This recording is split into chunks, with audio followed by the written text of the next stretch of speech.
लोगों को यही नहीं पता कि शार्क टैंक में जाना कब है, और जाना तो है लेकिन डील किससे लेनी है। अगर आपको किसी से डील लेनी है, अगर आप शार्क टैंक में जाने की सोच रहे हो, तो जो जो शार्क्स पैनल पे बैठे हैं उनमें से आपको किससे डील लेनी है ये आप पहले से फिक्स करके जाना चाहिए। ये नहीं कि मैंने बिजनेस प्रेजेंटेशन दिया, मैंने मेरी पिच कंप्लीट की, जो शार्क्स को पसंद आ गया वो मुझे उठा लेंगे, तो ऐसा नहीं होता। और आपको कब एक्चुअल में इन्वेस्टमेंट चाहिए और कब आपको कंसल्टेशन चाहिए ये आपको पता होना चाहिए।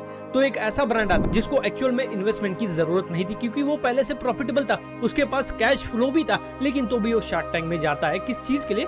कंसल्टेशन के लिए, क्योंकि उसको ये नहीं पता होता कि एक्चुअल में स्केल कैसे करना है, और उसके बिजनेस में एक्चुअल में काफी सारे प्रॉब्लम्स थे। में हम बात कर रहे हैं शर्मा जी आटे के बारे में, जो कि शार्क टैंक में पिच हुआ एपिसोड नंबर 25 में। तो भी इनके प्रोडक्ट के बारे में बात करते हैं। इनका एक स्टोर है जो कि इन्होंने स्टार्ट किया था, और इन्होंने वहां से प्रोडक्शन बढ़ाते हुए फेसबुक के ऊपर मार्केटिंग करते हुए इन्होंने आज तक की सेल्स की है, और जो करंट सेल है इनकी 24 लाख की, और जो इनकी प्रोजेक्टेड सेल्स है वो 60 लाख की है। तो अभी इस हिसाब से इन्होंने लोकल लेवल के ऊपर पुणे के अंदर काफी अच्छा बिजनेस कैप्चर किया है। और आपको एक बात पता होगी कि एफएमसीजी काफी थिन लाइन के ऊपर मार्जिन निकलती है। तो अभी अगर आपको आटा इंडस्ट्री के अंदर कोई मार्केट लीडर पता है तो वो है आशीर्वाद आटा, और उसकी पेरेंट कंपनी है आईटीसी।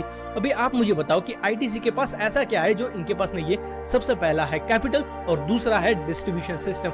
आईटीसी के पास इतने सालों का डिस्ट्रीब्यूशन सिस्टम है, तब जाके इन्होंने इतना मार्केट कैप्चर किया है, और वो भी इनफ नहीं है। इंडिया के अंदर हर कोई आशीर्वाद आटा नहीं लेता। इन्होंने आशीर्वाद आटा के अंदर कई सारे प्रोडक्ट्स लाए, और प्रोडक्ट्स के अंदर अगर हमने बात की तो इनके पास काफी सारे प्रोडक्ट्स हैं, जैसे कि होल व्हीट आटा, मल्टीग्रेन आटा, देन सॉल्ट, इंस्टेंट मिक्स, मसाले, घी, रेडी टू कुक मिल जैसे कि इंस्टेंट मिल, और ऐसे बहुत सारे प्रोडक्ट्स इन्होंने लाए, तब जाके इन्होंने आज तक मार्केट इतना कैप्चर किया। लेकिन अगर इनको इनके जैसा मार्केट कैप्चर करना है तो फर्स्ट ऑफ ऑल इनको सबसे पहले क्या चाहिए? कैपिटल चाहिए और डिस्ट्रीब्यूशन सिस्टम चाहिए। अभी कैपिटल की बात की तो वो कहां से आएगा?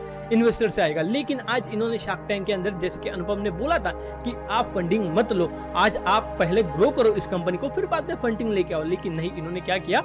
सारे शार्क्स के ऑफर ले लिए, और जब इनको काउंटर ऑफर की बात आई तो यहाँ पे इन्होंने अनुपम से ही ऑफर ले ली, और उसके एक्सचेंज में 20% की इक्विटी दे के आ गए। तो अब इतनी अर्ली स्टेज में इन्होंने अगर 20% अपनी कंपनी का बेच दिया तो आगे चल के इनका कैसे होगा? क्योंकि ये बहुत कैपिटल इंटेंसिव बिजनेस है।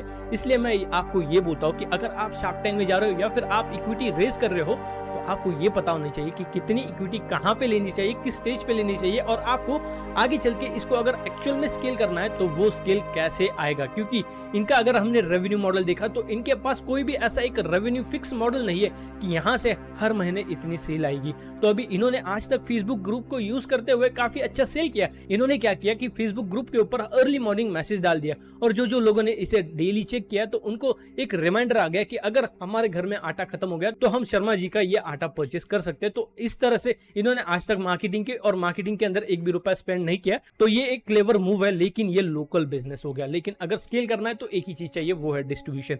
और अगर अभी डिस्ट्रीब्यूशन चाहिए तो ऐसे कुछ लोग चाहिए, ऐसे कुछ फाउंडिंग मेंबर्स चाहिए, ऐसे कुछ इन्वेस्टर चाहिए जिनके पास इस चीज का नॉलेज है, इस चीज का एक्सपीरियंस है, और उनके पास डिस्ट्रीब्यूशन चैन है। लेकिन इनके पास ऐसा कोई इन्वेस्टर नहीं है। अभी जो 20% की इक्विटी इन्होंने अनुपम को दी, उनके पास ऑनलाइन बिजनेस का नॉलेज है। ऑनलाइन ये उनका बिजनेस ग्रो करवा सकते हैं, लेकिन ऑफलाइन मार्केट के अंदर इनका पेनिट्रेशन होना चाहिए, जो कि शायद अनुपम नहीं दे सकते। तो मेरा ये मानना है कि इन्होंने एक्चुअल में डील नहीं लेनी चाहिए थी, और फिर बाद में डील ले तो ली, लेकिन बहुत ही गलत वैल्यूएशन पे ली। क्योंकि एक्चुअल में ठीक गलत वैल्यूएशन नहीं बोल सकते, ये इन्वेस्टर पर्सपेक्टिव से सही वैल्यूएशन मिली।